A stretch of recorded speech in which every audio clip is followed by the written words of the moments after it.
100 times when that happens. We see Texans coming together, helping each other, engaging in acts of heroism. There have been over 850 high water rescues since this flooding began. 850. You look at extraordinary stories of Eagle Scouts pulling campers out of harm's way. I was just hearing a story of one counselor whose head was right at the water holding up 2 mattresses with campers on those mattresses. That kind of courage, that kind of selflessness. And then there are the first responders. The local first responders, I want to thank every one of the first responders at the local level, at the city level, at the county level, at the state level, at the federal level. In the first few hours of this flood, I was on the phone with Governor Abbott, I was on the phone with Lieutenant Governor Dan Patrick, I was on the phone with Nim Kidd, the head of the Texas Department of Emergency Management, and then I called President Trump. I called President Trump. He was having dinner at the time. It was still early in what was transpiring. And I wanted him to know, I said, Mr. President, everything we're hearing right now, this appears to be bad, really bad. There may be a very significant loss of life unfolding right now in Texas. And I will tell you, the President said, Ted, anything Texas needs, the answer is yes. Whatever assets you need, whatever resources you need, yes, let us know, and we will provide everything. Within hours, we had helicopters, over a dozen helicopters in the air. National Guard, DPS, game wardens, Coast Guard, doing search and rescue, reaching down. We've all seen the videos of little girls being pulled up, hoisted out of harm's way. Incredible courage and heroism. Search and rescue is the first stage. But the process of coming together and rebuilding is going to take longer. And I will say to all the grieving families, to all of those who've gotten the worst news imaginable, that your little girl, she's gone. I will say for many of us, those are friends and neighbors who've lost children. Got multiple kids who go to school with my girls.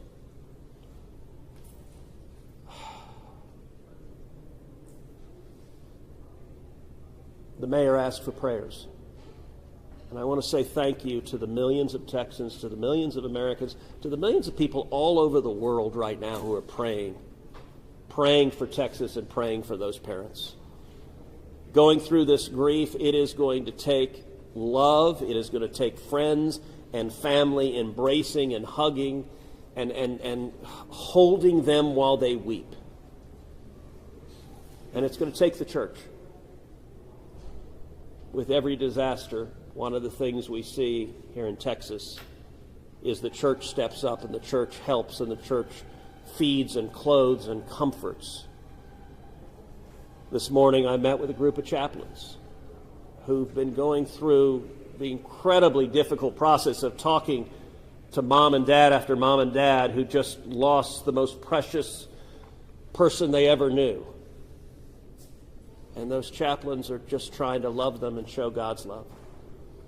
So I want to say we will come through this. To those in the midst of grief right now, that might seem hard to fathom. But Texas will come through this.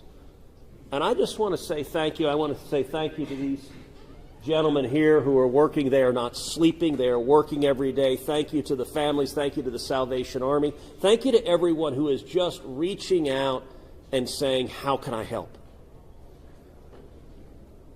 We will come through this, and we'll come through this together. Thank you. And now we'll take questions. Senator, you talked about how you know kids here, how you've taken your own kids to camp.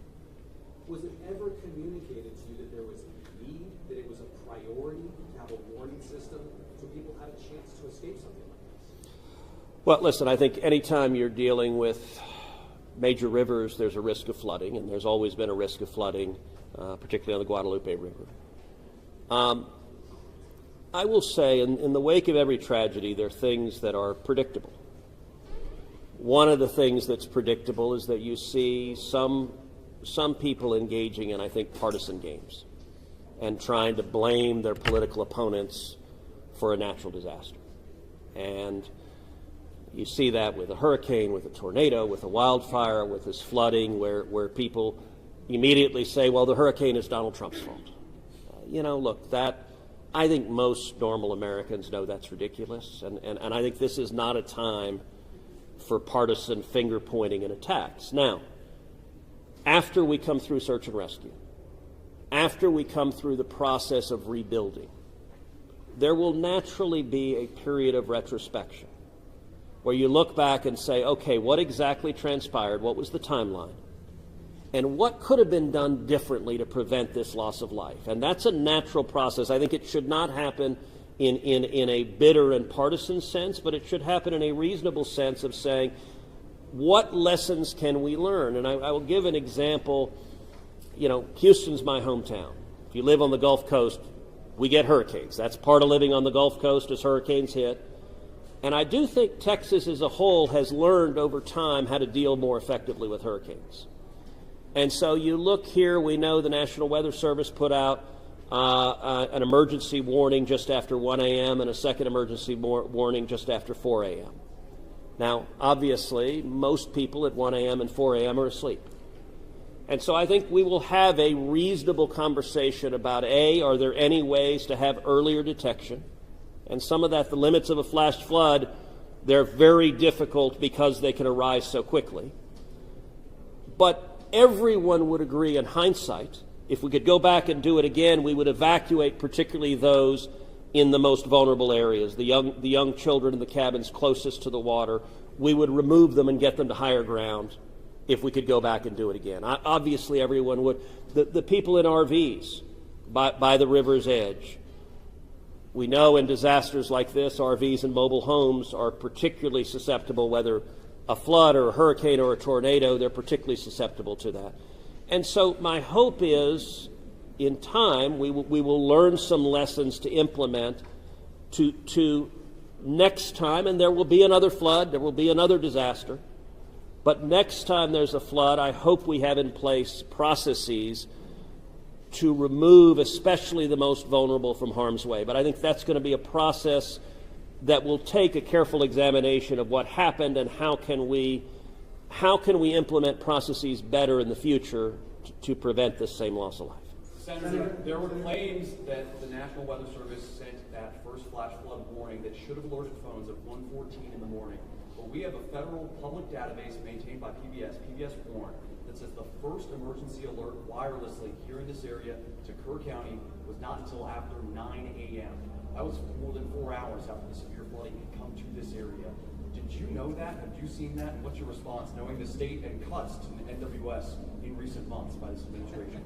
So I don't know the source for what you're saying. All of the public reporting I've seen is that there were two alerts that went out, one just after 1 a.m., one after 4 a.m.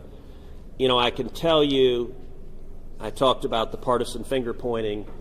I think there have been some eager to point at the National Weather Service and say cuts there led to a lack of warning. I think that's contradicted by the facts. And if you look at the facts in particular, number one, that these warnings went out hours before the flood became a true emergency level. But number two, the National Weather Service here, New Braunfels is where they were headquartered. They had additional manpower. In fact, they had 3 additional people working that night, anticipating that it was going to be a very dangerous weather situation. I also think it's worth noting that the National Weather Service Union, which has been very critical of the DOGE cuts, has publicly said that they don't believe that the reduction in staffing had any impact whatsoever on their ability to warn of this event. And so, look, I think it is reasonable over time to engage in a retrospective and say at every level what could have been done better, because all of us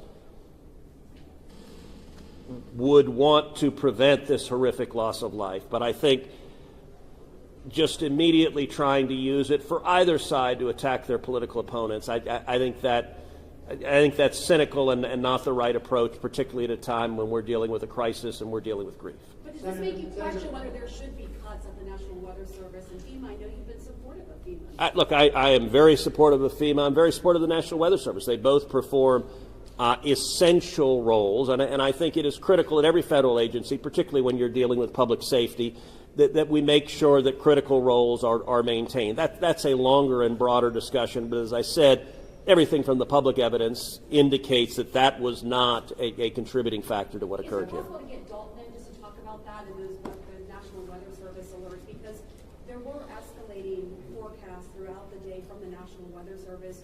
What did the emergency managers of the county and other local officials do with that information, starting at 1:15 and onward, where you had the dire river forecast at 6:30? Were emergency managers doing anything to put any processes in place to warn people on the river? So overall, we were preparing for the July 4th, weekend. So we had National EMR on site. We were, basically stood up kind of a incident command post, if you will, to prepare for that event. So everybody was kind of up looking at weather. We looked at the weather before. When you looked at the National Weather Service, flood map, it spanned all the way from the west side of Texas, with Kerr County kind of being in that upper northeast corner of it. And so everybody, including the National Weather Service, was looking at where's the rain going to hit. We know it's somewhere in here, but with rain, especially when you're dealing with terrain, you got to figure out, sometimes you don't know until it falls. So once it starts falling, then you got to figure out, okay, how's the watershed going to do this? How's the science going to work? And when you had that north and south fork that we had talked about before, it all converged into one. We do know that a lot of the camps were looking at this just as much as everybody was. With the rainfall percentages, even the National Weather Service had looked at, and don't quote me on the numbers, but it's anywhere between 1 to 7 inches. We got significantly over that. And again, when it goes into very congregated areas and how that watershed shifts into the rivers, that impacts things. And so the camps, obviously, we've heard stories where campers were getting up. They were up at 3:30 in the morning. They were trying to move to higher ground. And the other interesting part of the terrain, and we've talked to UGRA folks as well. This is the headwaters of the Guadalupe. This is the beginning. This is where everything forms when it comes into the North and South Fork. And so as those things develop, it develops very rapidly, very quickly, and this rose very quickly in a very short amount of time. And so those campers that were able to do that, it worked. There's been the other question, and I'll just give this one out. Evacuations. Well, why don't we evacuate? Well, evacuation is a delicate balance, because if you evacuate too late, you then risk putting buses, or cars or vehicles or campers on roads into low water areas trying to get them out, which then can make it even more challenging, because these flash floods happen very quickly. That's what. And so we saw that in 1987, but was there any discussion about evacuation earlier when it wasn't too late? Was there any discussion about that among the officials? So, repeat your question. Was there any discussion to evacuate or activate any emergency plans before it was too late, where it would be very dangerous? Well, so again, just like disasters in Texas everywhere, it's very tough to make those calls, because what we also don't want to do is cry wolf. We don't want to make sure that we activate it at the right time. It is very difficult, very challenging, especially with this. We're looking at 100 kilometers, right? That's a big straight line distance. That's not even along the river. These areas take a lot of time to get out to. So even when first responders were on the ground at 3:30 in the morning, and we had reports. We had first responders that were getting swept away, actually responding to the first areas of rainfall. That's how quick it happened. First responders who have experience, who are Swiftwater qualified, were driving as soon as the rain started falling, were driving to these areas, and one of them got swept off the road. Was there any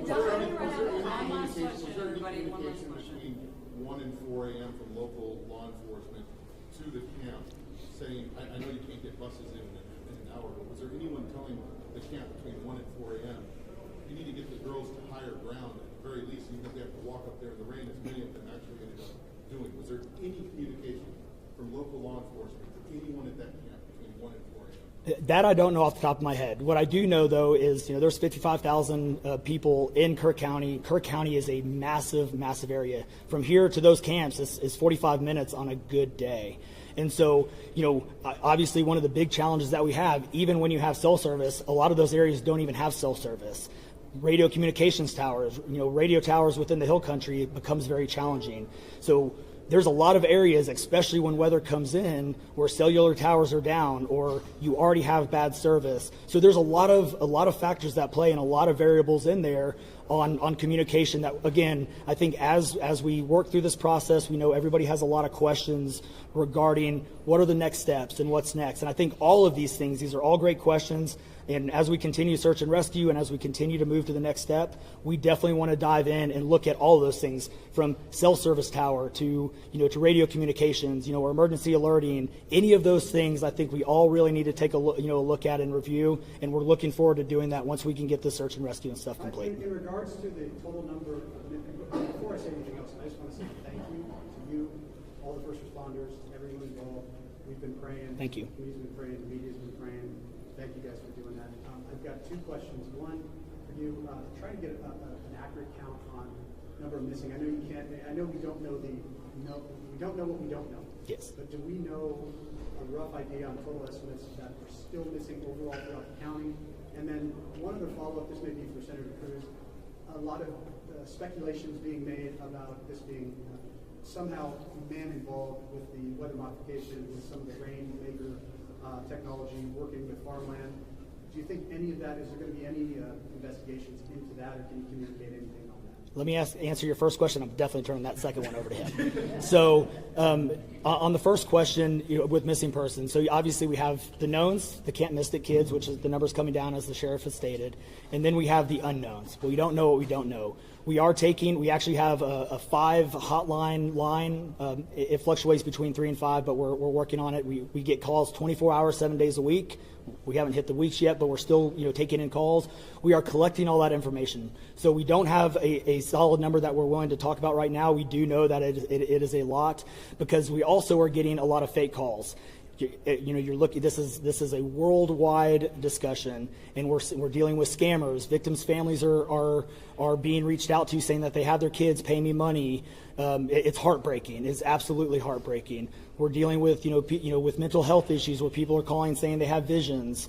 All of these things we're dealing with on a day-to-day basis, and we're having to vet this information, and it becomes very taxing on our people. Again, this is an extremely heartbreaking.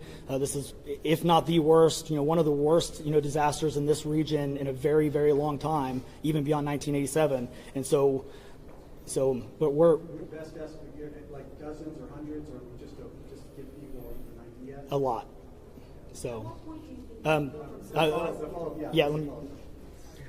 Yeah, Not to get into the weeds on, people are asking lots of questions, and where should we start the investigation out? To the best of my knowledge, there is zero evidence of anything related to anything like weather modification. And look, the internet can be a strange place. People can come up with all sorts of crazy theories. What I know is a reality is that a whole lot of Texans are grieving right now.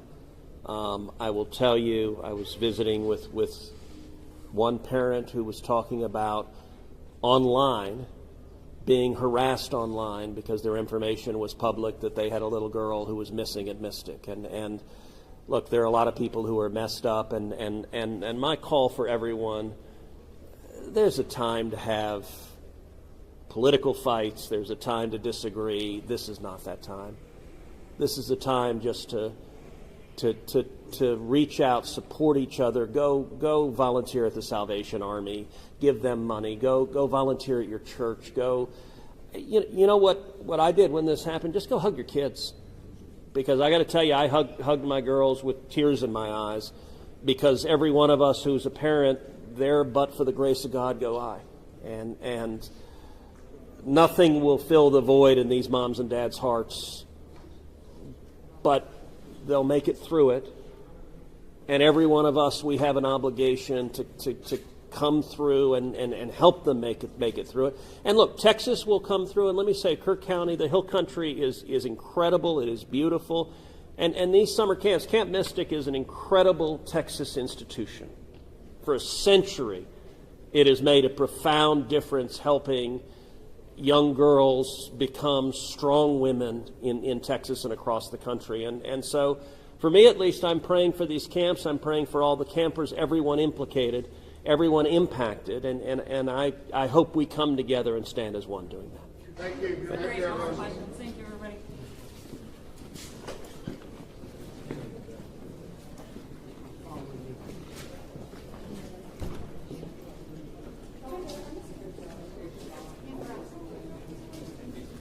Hey, good morning, folks. If you were not here earlier, I put out some housekeeping notes. I want to repeat that.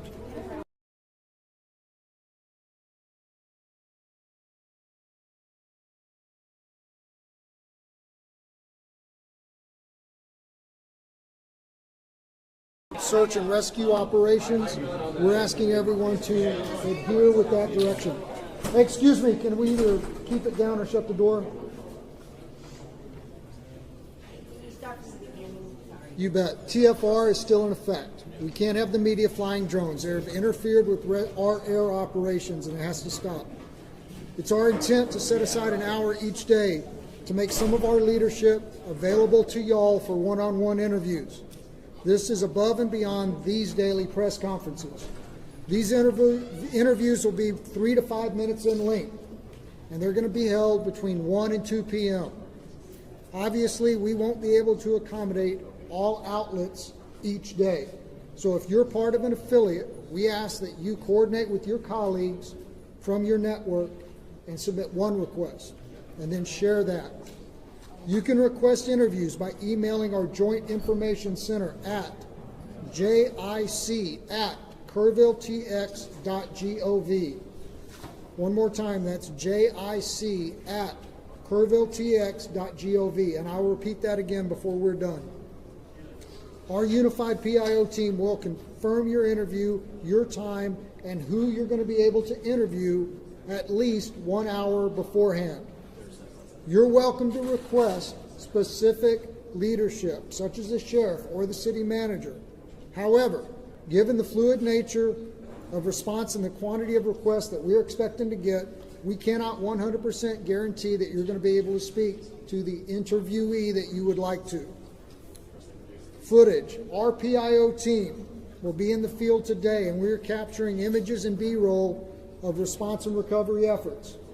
As soon as it can be made available, a link will be emailed out from our JIC email address for you to download materials for your own use.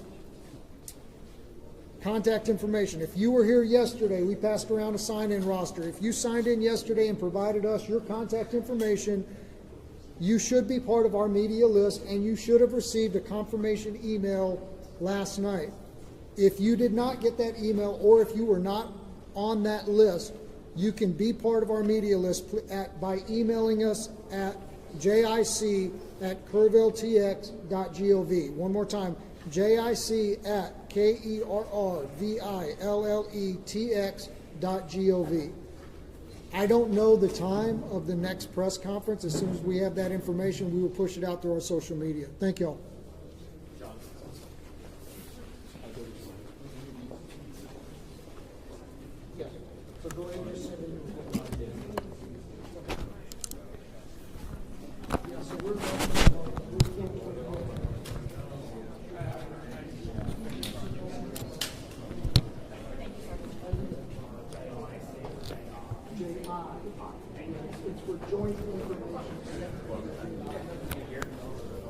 I was going to ask him when the next meeting is.